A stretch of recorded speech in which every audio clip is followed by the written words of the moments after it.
Welcome back to ATVN. The Trojan who kicked USC into a Rose Bowl victory last month, Matt Bormeister, has been suspended indefinitely from the team amid an investigation of a code of conduct issue. The school issued a statement on Bormeister stating, while this student code of conduct issue is being investigated, the student will not be representing the university as a member of the athletic team. In his first year as a starter, Bormeister connected on 18 of 25 field goal attempts and 53 of 54 extra point attempts. USC men's basketball is playing Oregon State Thursday night following a successful 4-game winning streak on the road. Although the Beavers have the worst record in the Pac-12, the Trojans know they still need to play strong Thursday night as every game is important for future tournament seeding. It's really important because first of all, we can't lose any games at home. Either protect your home court, either they're last in the Pac-12, they still can come here and beat us, and that would drop us to like 7th or 8th and put us out. So it's a really important game. These games are like trap games. Like you have to win the ones that you're supposed to win, and we move on to Oregon on Saturday. All eyes will be on the Pac-12 this Saturday when USC takes on Oregon and attempts to avenge a 23-point loss early in the season. Sports correspondent Angel Vizcarra is joining me now to preview the game. Great to be here. All right, Angel, let's talk about the dominating force that is Oregon basketball. They're ranked number 5 nationally, and they're also on an 18 consecutive game winning streak. It's crazy numbers. Let's look at some dangerous ducks to look out for on Saturday. My personal pick is Dylan Brooks. He's, again, averaging 14.4 for the team this season, and I think he's the real standout offensively.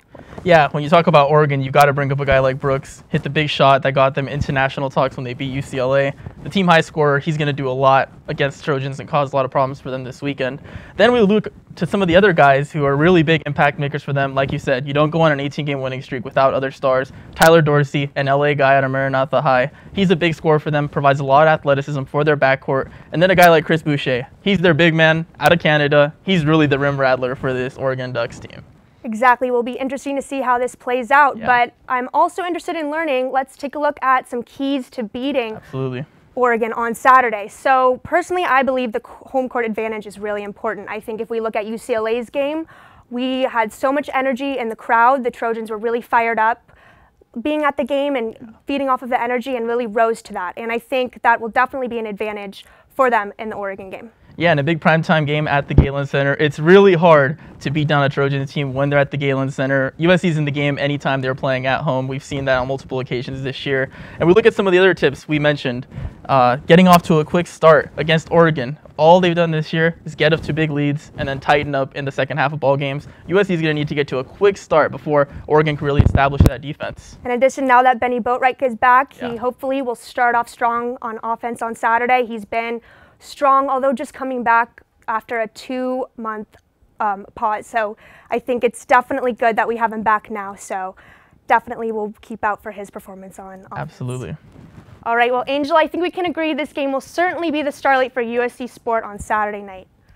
As for Saturday afternoon, USC Women's Lacrosse has their 2017 season opener against St. Mary's College at home. The number 4 ranked women of Troy are the defending MPSF regular season and tournament champions. From the beginning of this program, it's always been about getting better, and that's what we want to continue to do, both our players individually but the team collectively. And I think it's just exciting to start on Saturday to see where we are and then continue to get better from there. But honestly, you know, the rankings, they're nice, but you know, they're for everybody else to be excited about and for us to just focus on ourselves. The last time these two teams played, USC dominated St. Mary's 20-3. The women of Troy will look to replicate that performance Saturday to kick off the program's 5th season. Over the past week, USC players have been raking in the postseason awards since leading the Trojans to a Rose Bowl trophy. Today, we take a look at the land of Troy through the lens of social media on Trojan trophies. All right, first we got a picture here of the Darnold family with Helton heading into a private jet, doing it big as they go collect the Archie Griffin MVP trophy that Sam obviously won. What I respect here is Sam's a Rose Bowl MVP, but he's still in the White Sox and Vans gang. And then here we go to a guy, Dory Jackson, went to Oklahoma to pick up his Thorpe Award, dressed in definite Oklahoma attire and the cowboy gear. Safe to say that Darnold will continue to stuff his trophy case for the remainder of his time here as a Trojan. As for Dory, farewell, our dear friend. That's it for trophies. Back to the desk. Well, it's great to see these Trojans finally be rewarded for their past season. It's also so funny to see Odori in that hat. I absolutely love it.